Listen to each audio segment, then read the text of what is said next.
Hi guys, so this is day 25 of my challenge of posting videos consistently for 100 days. So let's start. तो जैसे ही मैंने phone खोला मुझे पता चला कि अभिजीत दीपके और आज तक के चैनल वालों ने इनका एक इंटरव्यू लिया, तो मैं आपको बताती हूँ क्या हुआ। तो ये जो एंकर आए हैं आज तक की तरफ से पूरी प्रिपरेशन के साथ आए थे कि हम एज़ यूजुअल इनको घेरेंगे, कुछ उल्टा-सीधा सवाल पूछेंगे। तो इन्होंने अभिजीत दीपके से सीधा सवाल पूछा कि क्या आपको पता भी है, आपके प्रोटेस्ट में 2600 से ज़्यादा रेपिस्ट, मर्डरर, क्रिमिनल्स थे। तो इस पर आप क्या कहना चाहेंगे? तो बेसिकली ये डिफेम करना चाह रहे थे प्रोटेस्ट को, बट अभिजीत सर के आंसर ने बैकफायर कर दिया एंड उनका आंसर बहुत ही ऑब्वियस था।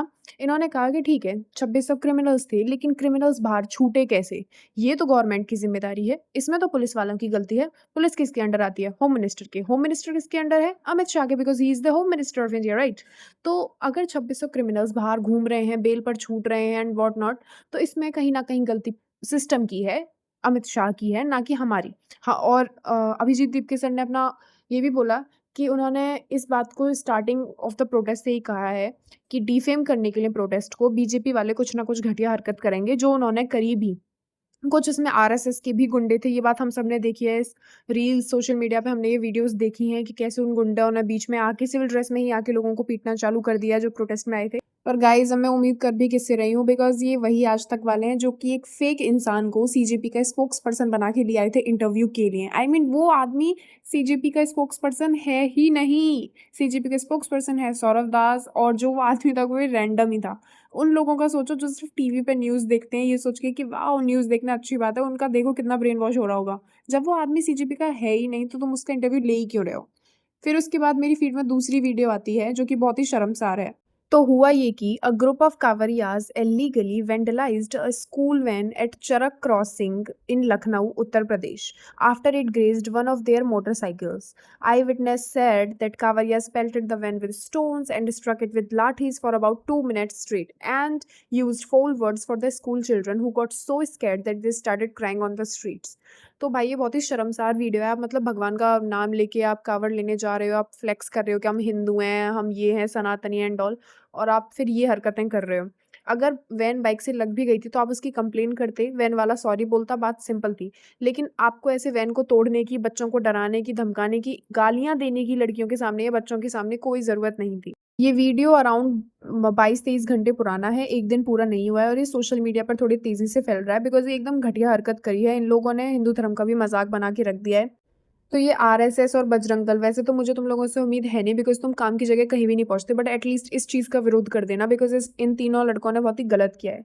वहाँ के जो डेप्यूटी कमिश्नर हैं कमलेश कुमार दीक्षित जी, उन्होंने कहा है कि ये जो तीनों लड़के थे जो अनआइडेंटिफाइड थे, जो कि भाग गए थे, इनको पकड़ा जाएगा और इनके खिलाफ स्ट्रिक्ट एक्शन लिया जाएगा।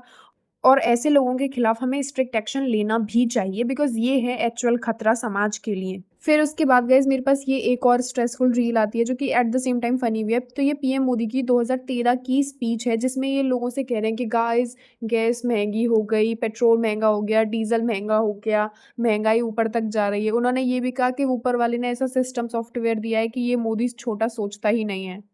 तो मैं सवाल पूछना चाहूँगी, अब क्या हालत हो रही है देश की? अब आप क्यों नहीं कह रहे कि महँगाई हो रही है? उप्स सॉरी, आप तो प्रेस कॉन्फ्रेंस करते ही नहीं हो ना, आप तो सवालों के जवाब देते ही नहीं हो। आप तो बस हाय फ्रेंड्स और बेटिया के लिए कल्चर शॉक है, बस ये 2 शब्द आ गए हैं आप पे। अब बात करते हैं गाइस सबसे फ़नी रील की, जो इस वीडियो की है।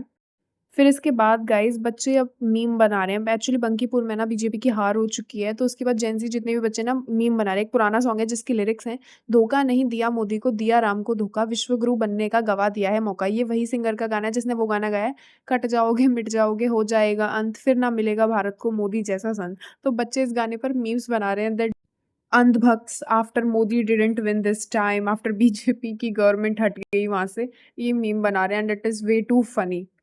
तो अब ये बहुत सारी स्ट्रेसफुल वीडियोज़ थीं जो आज मैंने आपको इस क्लिप्स में दिखाई जिनसे मेरा पूरा फ़ीड भर चुका है। एक टाइम पर मेरी फ़ीड बहुत ही एस्थेटिक थी, बहुत ही अच्छी थी, प्रोडक्टिव भी थी, एस्थेटिक भी थी, लेकिन अब सिर्फ़ ये बीजेपी का ये रह गया है बकवास।